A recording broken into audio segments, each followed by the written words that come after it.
Hi friends, मैं हूं शिवम। और आज हम लोग डिस्कस करेंगे भारतीय संविधान के आधारभूत ढांचे के बारे में। आज हम लोग जानेंगे हमारे संविधान का आधारभूत ढांचा कैसे आया और इसके पीछे क्या भूमिका थी। तो मैं थोड़ा सा बताऊंगा इसके बारे में। आज हम लोग इसी के बारे में डिस्कस करेंगे, संविधान का आधारभूत ढांचा। और इसके पीछे की मैं भूमिका थोड़ा सा आप लोगों को बता देता हूँ। जैसा कि हम लोग जानते हैं, हमारे देश के संविधान में कई देशों की अच्छी चीजें ली गई हैं। और इसी के दौरान अमेरिकी संविधान से हमारे देश में न्यायिक व्यवस्था लिया गया है। और ब्रिटिश संविधान से संसदीय व्यवस्था ली गई है। अब क्योंकि दो अलग अलग देशों से दो अलग अलग चीजें ली गई हैं, इस वजह से कभी कभी हमारे देश की न्यायपालिका और संसद के मध्य विवाद उत्पन्न हो जाता है। और ये विवाद कभी कभी बहुत ज्यादा भी बढ़ जाता है। संसद द्वारा उदाहरण भी इसके कई देखने को मिलते हैं। संसद द्वारा किया गया 99वां संविधान संशोधन, जो राष्ट्रीय न्यायिक नियुक्ति आयोग NJAC, national judiciary appointment commission, जो बिल था, जो संसद द्वारा पारित किया गया था, उसे न्यायपालिका ने निरस्त कर दिया। और न्यायपालिका में जो जजों की नियुक्ति थी, वो अभी भी राष्ट्रीय न्यायिक नियुक्ति आयोग द्वारा नहीं होकर कोलेजियम सिस्टम के द्वारा होती है। और किहोतो होलो हान बनाम द्वीपिंडो विवाद, जो कि काफी प्रसिद्ध रहा है, काफी विवादित भी रहा है। इसमें संसद के सदस्यों और जो विधानसभा के सदस्य हैं, उनकी सदस्यता के बारे में है। जैसे कुछ क्या करते हैं, सदस्य होते हैं वो दल बदल कर लेते हैं, इस पार्टी से उस पार्टी में चले जाते हैं। तो उनकी सदस्यता निरस्त कर दी जाती है स्पीकर के द्वारा, विधानसभा के अध्यक्ष जो होते हैं या लोकसभा के अध्यक्ष होते हैं। तो ये जब विवाद सुप्रीम कोर्ट में गया, तो इसमें ये निर्णय आया कि क्योंकि संसदों के जो सदस्य हैं, उनकी सदस्यता को खत्म करना एक अर्ध न्यायिक प्रक्रिया है, जो कि स्पीकर द्वारा किया जाता है। और न्यायिक कार्य संसद का नहीं है, वो कोर्ट का है, वो न्यायपालिका का है या न्यायालय का है। और न्यायिक कार्य संसद कैसे कर सकती है, इस पे काफी विवाद हुआ। तो सुप्रीम कोर्ट ने ये जो संसदों की सदस्यता है, इसके लिए पुनर्विलोकन किया और कहा कि ये अर्धन्यायिक प्रक्रिया है, तो संसद सदस्य जो चाहे, जिनकी सदस्यता निरस्त हो रही है, वो कोर्ट में जा सकते हैं। तो इसी के पीछे हम लोग जानेंगे, ये मुख्यतः आधारभूत ढांचे का सिद्धांत एक न्यायपालिका और संसद के मध्य विवाद के दौरान ही उत्पन्न हुआ था। तो हम लोग जानेंगे ये विवाद शुरू कैसे हुआ और कैसे ये आधारभूत ढांचे का सिद्धांत आया। Basic structure of Indian constitution. तो सबसे पहले हम लोग शुरू करते हैं, हम लोग देखते हैं कैसे ये शुरू हुआ। तो इस दौरान हम देखते हैं, सबसे पहला वाद था शंकरी प्रसाद बनाम भारत सरकार वाद, 1951।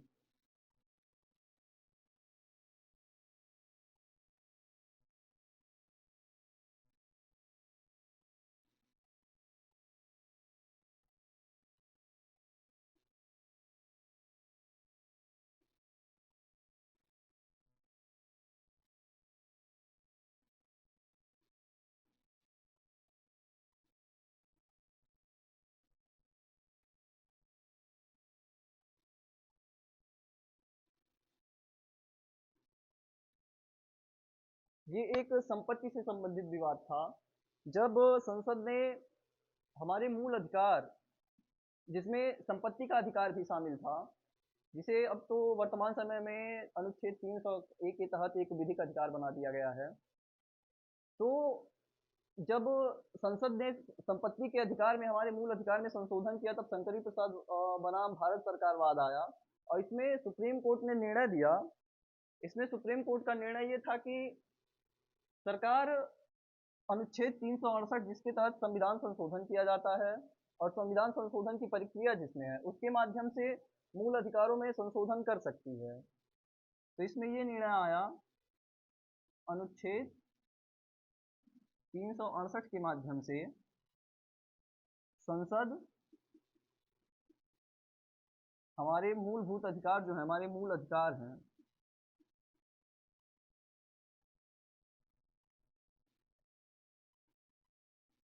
हमारे जो मूल अधिकार हैं, इसमें संशोधन कर सकती है संसद। और फिर इसके बाद इसके बाद फिर विवाद आता है, शंकरी प्रसाद वाद के बाद फिर आता है सज्जन सिंह बनाम राजस्थान राज्य सरकार वाद। ये दूसरा विवाद था।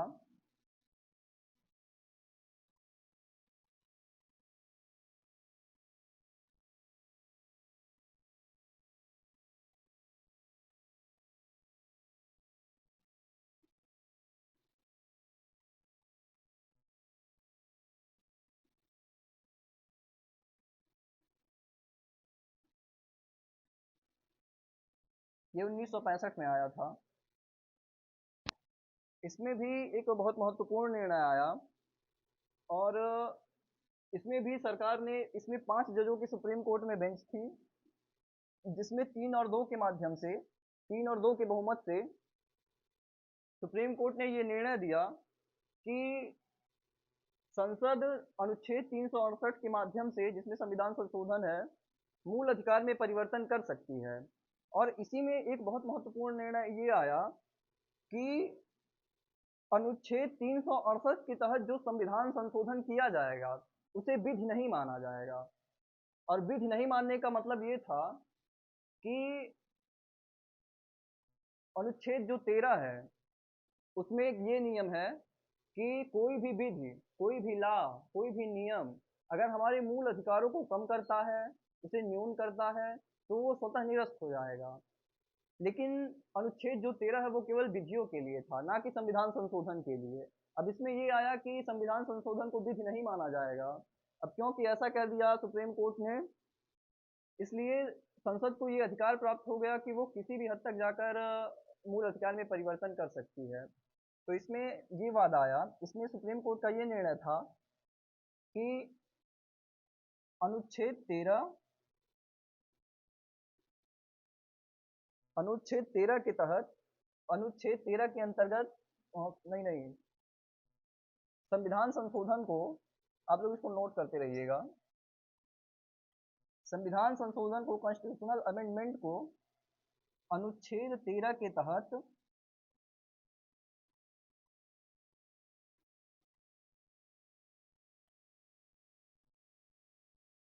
विधि नहीं समझा जाएगा।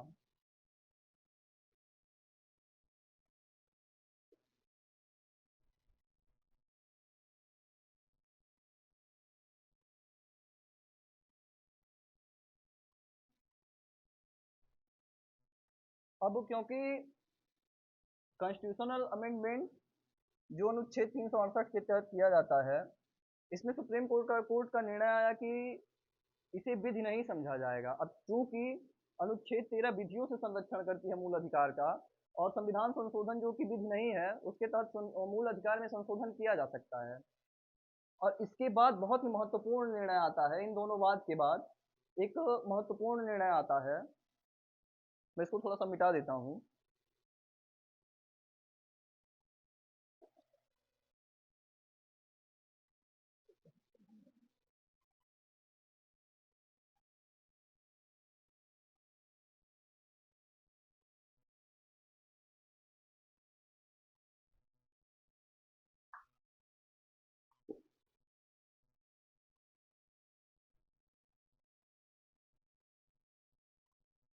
मैं ऊपर इसको लिख रहा हूँ ताकि आप लोगों को ठीक से दिख पाएंगे।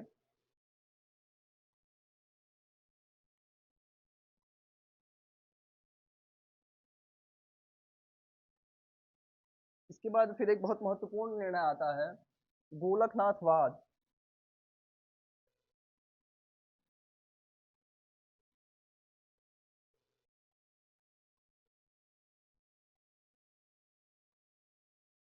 1967। गोलकनाथ वाद में सुप्रीम कोर्ट ने एक बहुत ही महत्वपूर्ण निर्णय दिया, और सुप्रीम कोर्ट ने कहा कि जो संविधान संशोधन है,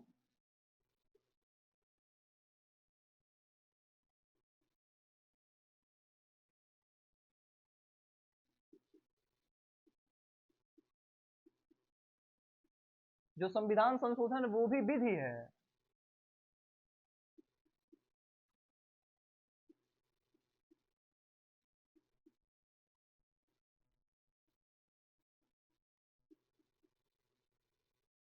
अब सुप्रीम कोर्ट का ये निर्णय आ गया जो संविधान संशोधन है वह भी विधि है। अब क्योंकि सुप्रीम कोर्ट ने संविधान संशोधन के भी को भी विधि के अधीन कर दिया। इसलिए अब संसद संविधान संशोधन के माध्यम से मूल अधिकारों में मूल अधिकारों में बहुत ज़्यादा परिवर्तन नहीं कर सकती, बहुत ज़्यादा बदलाव नहीं कर सकती। और क्योंकि अब ये विधि हो गया, इसलिए अनुच्छेद 13 जो था अब फिर से ये प्रोटेक्ट करने लगा हमारे मूल अधिकार को संविधान संशोधन से।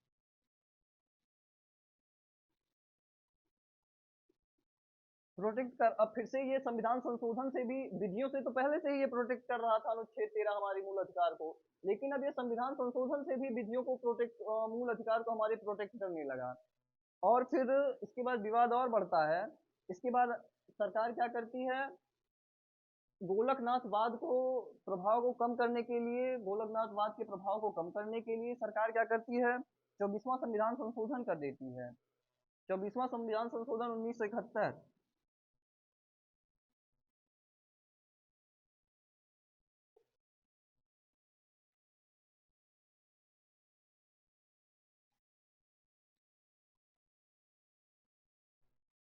कॉन्स्टिट्यूशनल अमेंडमेंट होता है सीए का मतलब। मैं हिंदी में भी लिख देता हूँ।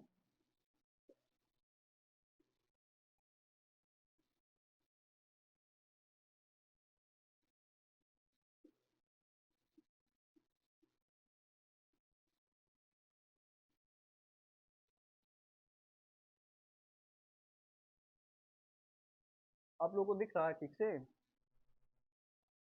24वां संविधान संशोधन 1971।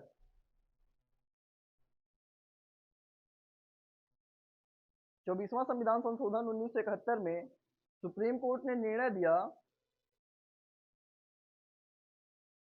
सुप्रीम कोर्ट ने निर्णय दिया और संविधान में अनुच्छेद 13(4) जोड़ा। और अनुच्छेद 13(4) के माध्यम से संसद ने ये कहा कि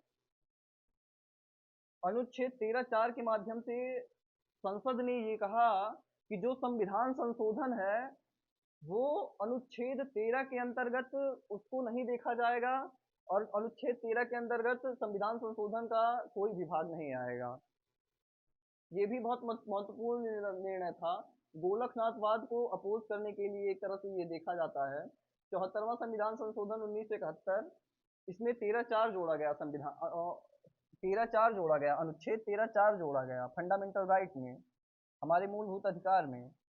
और ये कहा गया कि जो संविधान संशोधन है वो अनुच्छेद 13 के अंतर्गत उसको नहीं देखा जाएगा। और फिर विवाद आगे बढ़ता है। उसके बाद आता है जो बहुत ही महत्वपूर्ण निर्णय है, केशवानंद भारती बनाम केरल राज्यवाद 1973, जिसमें हमारा मूलभूत ढांचे का सिद्धांत आता है। सुप्रीम कोर्ट उसमें निर्णय देती है कि हमारे मूलभूत ढांचे का सिद्धांत वहीं से है। तो मैं थोड़ा सा इसको मिटा देता हूँ।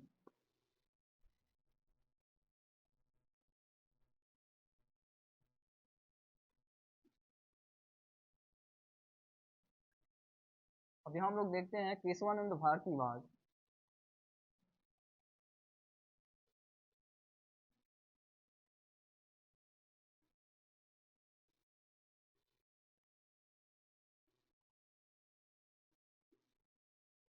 उन्नीस सौ तिहत्तर, बहुत ही महत्वपूर्ण निर्णय है ये, आप लोग इसको काफी गौर से देख लीजिएगा। इसमें सुप्रीम कोर्ट ने कहा कि इसमें सुप्रीम कोर्ट ने कहा, हम लोग इसको पॉइंट वाइज में नोट कर देता हूँ। इसमें सुप्रीम कोर्ट ने कहा कि सरकार जो है वो संविधान संशोधन कर सकती है, मूल अधिकार में भी संशोधन कर सकती है, संविधान में भी संशोधन कर सकती है। तो इसमें सुप्रीम कोर्ट का ये निर्णय था कि संसद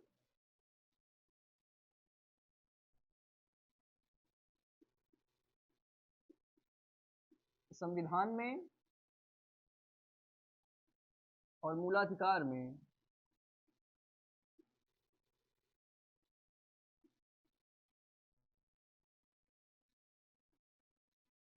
संशोधन कर सकती है।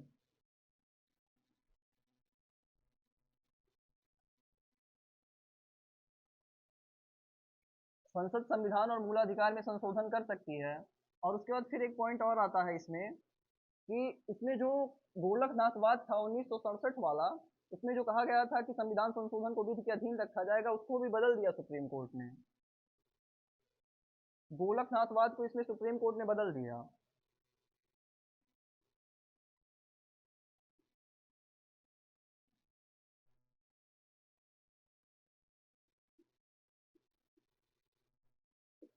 सुप्रीम कोर्ट ने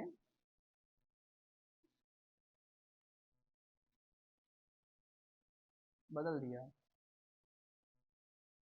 और यहीं यहीं से सुप्रीम कोर्ट ने निर्णय दिया कि सरकार संविधान में संशोधन तो कर सकती है, लेकिन जो मूलभूत ढांचे का सिद्धांत है, मूलभूत ढांचे पे मैं अभी आ रहा हूँ क्या होता है, जो संविधान का मूलभूत ढांचा है उसमें सरकार उसमें संसद बदलाव नहीं कर सकती है।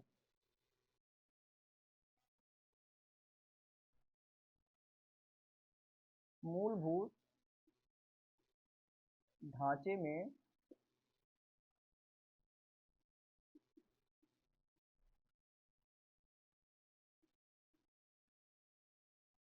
संसद बदलाव नहीं कर सकती है। मूलभूत ढांचे में जैसे क्या होता है, जब कोई चीज बनाई जाती है तो उसका एक बेसिक स्ट्रक्चर होता है, एक आधार होता है। तो हमारे संविधान बनाने का भी एक आधार था, जिसमें पृथक न्यायपालिका थी ताकि वह स्वतंत्र रूप से काम कर सके। भारत की संघीय व्यवस्था थी। भारत एक लोकतांत्रिक देश है, उसकी लोकतंत्रता और गणतंत्रता को बनाए रखना।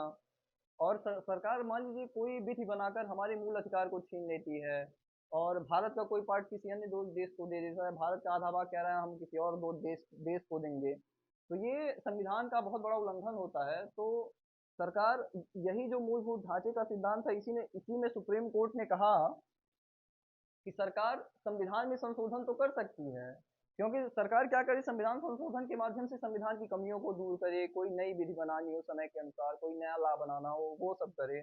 लेकिन अब सरकार क्या पूरा संविधान ही बदल देगी? तो ऐसा सरकार संसद नहीं कर सकती है, तो इसलिए मूलभूत ढांचे में संसद बदलाव नहीं कर सकती है, जो संविधान का मूलभूत ढांचा है। अब मूलभूत ढांचे में मैं आप लोगों को बता देता हूँ क्या क्या चीजें आ सकती हैं। इसको मैं थोड़ा सा मूलभूत ढांचा क्या यहीं पे थोड़ा सा बता देते हैं। मूलभूत ढांचे में भारत की संघीय व्यवस्था,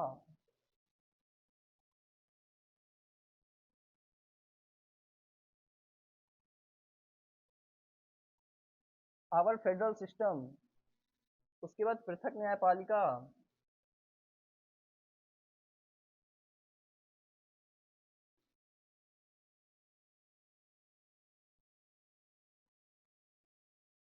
संघीय व्यवस्था, पृथक न्यायपालिका, और हमारी जो लोकतांत्रिक स्थिति है, गणतांत्रिक स्थिति है, वो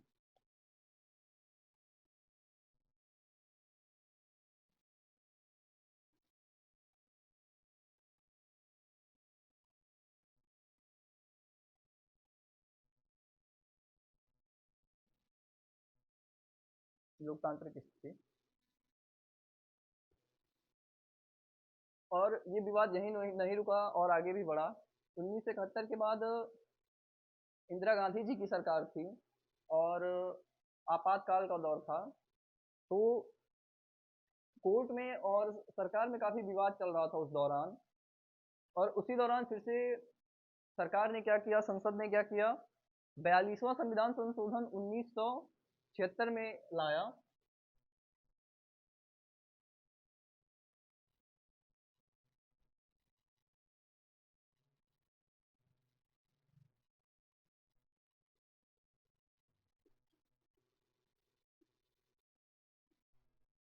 42वां कॉन्स्टिट्यूशन अमेंडमेंट 1976, ये भी बहुत महत्वपूर्ण है। इसे हम लोग मिनी संविधान के नाम से जानते हैं, और इसमें बहुत सारे बदलाव किए गए हैं संविधान में। लेकिन हम लोग क्योंकि संविधान के आधारभूत ढांचे का अध्ययन कर रहे हैं, तो उसी के आसपास रहें ज़्यादा बेहतर होगा। तो इसमें फिर से संसद ने ये नियम बनाया कि अ, संसद अगर कोई भी संविधान संशोधन कर रही है अनुच्छेद 368 के तहत, या कोई भी परिवर्तन संविधान में कर रही है, तो वो कोर्ट उसका पुनरीक्षण नहीं कर सकता, उसमें हस्तक्षेप नहीं कर सकता, और उसमें कोई बदलाव नहीं कर सकता। तो मैं यहाँ लिख देता हूँ थोड़ा सा इस बारे में। ये मिटा दे रहा ये मिटा दे रहे हैं नीचे का।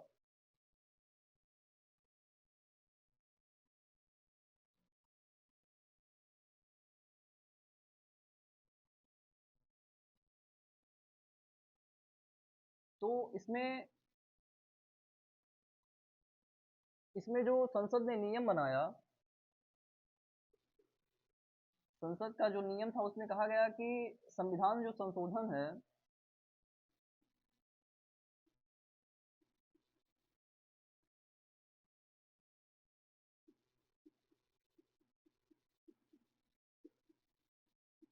उसमें सुप्रीम कोर्ट या उच्च न्यायालय, उच्चतम न्यायालय,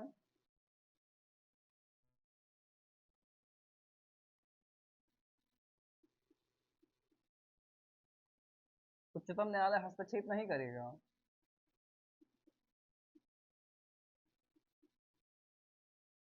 तो 42वें संविधान संशोधन 1976 के माध्यम से संसद ने कहा कि संविधान संशोधन अगर सरकार कर रही है, संसद कर रही है, तो उसमें उच्चतम न्यायालय हस्तक्षेप नहीं करेगा। मतलब फिर से संसद ने अपने आप को एकदम स्वतंत्र खुली छूट दे दी इसके माध्यम से कि हम लोग संविधान में किसी तरह का बदलाव करेंगे, कैसी भी परिस्थितियां हो, और उसमें कोई हस्तक्षेप नहीं करेगा। इससे एक बहुत मतलब बहुत ज्यादा अधिकार संसद को प्राप्त हो गया था, और हमारे संविधान में ये होना चाहिए, ना किसी को बहुत ज्यादा अधिकार मिल जाए, ना किसी को के अधिकार को बहुत ज्यादा कम कर दिया जाए। सबकी अपनी अपनी स्थिति है, अपनी अपनी अपनी भूमिका है। और फिर इसके बाद फिर एक बहुत महत्वपूर्ण वाद आता है मिनर्वा मिल्स वाद 1980 में। हम लोग उसको भी देखते हैं।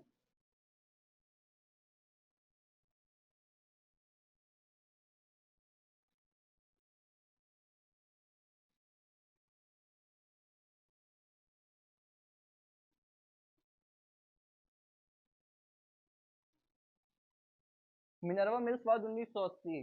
मिनर्वा मिल्स वाद में फिर सुप्रीम कोर्ट ने कहा कि 42वां संविधान संशोधन जो संसद ने किया है, और 42वें संविधान संशोधन के माध्यम से यहाँ पे 368 में 368 में अनुच्छेद 4 और 368 अनुच्छेद 5 जोड़ा गया था। ये एक आप लोग नोट कर लीजिएगा, ये एक महत्वपूर्ण चीज है। तो इसमें फिर से मिनर्वा मिल्स वाद 1980 में सुप्रीम कोर्ट ने कहा कि अगर संसद कोई कानून बनाती है, तो कोर्ट उसका पुनरीक्षण करती है, न्यायिक पुनरीक्षण, जुडिशियल प्रीव्यू, और वो संविधान का एक आधारभूत ढांचा है। अब आधारभूत ढांचे का सिद्धांत तो केशवानंद भारतीवाद में ही आ गया था 1973 में। तो उसको यूज किया फिर से सुप्रीम कोर्ट ने, और कहा कि आधारभूत ढांचे से आप छेड़छाड़ नहीं कर सकते हैं। और जो न्यायिक जुडिशियल प्रीव्यू है, न्यायिक पुनरीक्षण, वो भी एक संविधान का आधारभूत ढांचा है, और आप अनुच्छेद 42 के माध्यम से इसमें ये बदलाव कर रहे हैं, और जो कि नहीं माना जाएगा। तो फिर से ये सुप्रीम कोर्ट ने कहा कि जुडिशियल रिव्यू, जुडिशियल रिव्यू, न्यायिक पुनरीक्षण,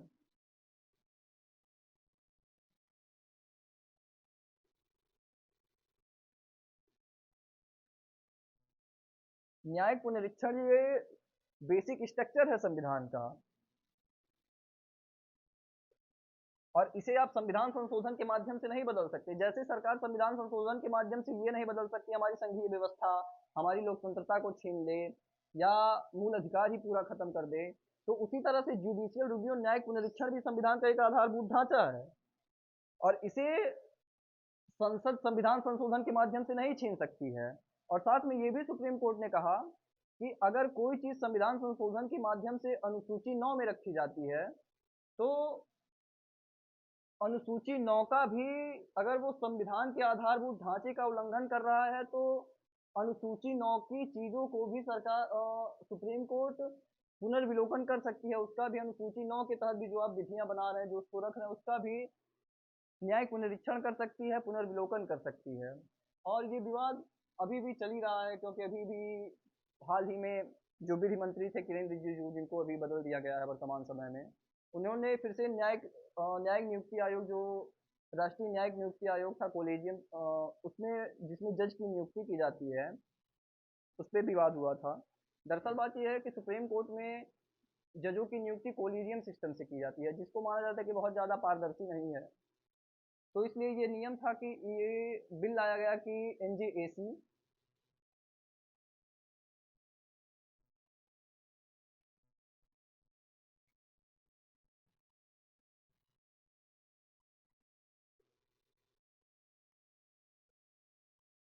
ये बिल 2014 में लाया गया था,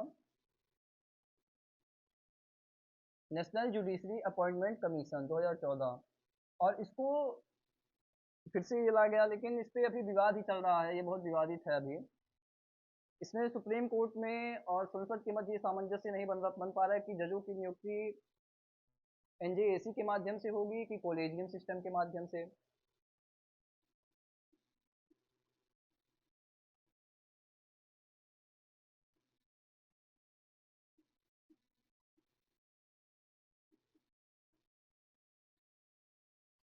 तो ये सारी चीज़ें हैं, और ये सारी चीज़ें चलती रहेंगी, फिर हम लोग देखते हैं। और ये मेरा पहला वीडियो है, अगर इसमें कोई कमी हो तो आप लोग प्लीज़ फीडबैक ज़रूर दें अपना।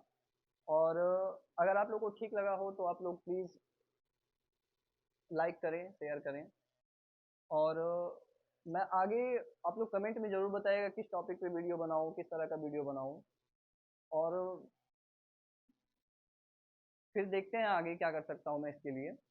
और मैं कोशिश करूँगा और बेहतर चीज़ें लाने की और अच्छी चीज़ें लाने की। ठीक है, थैंक यू सो मच।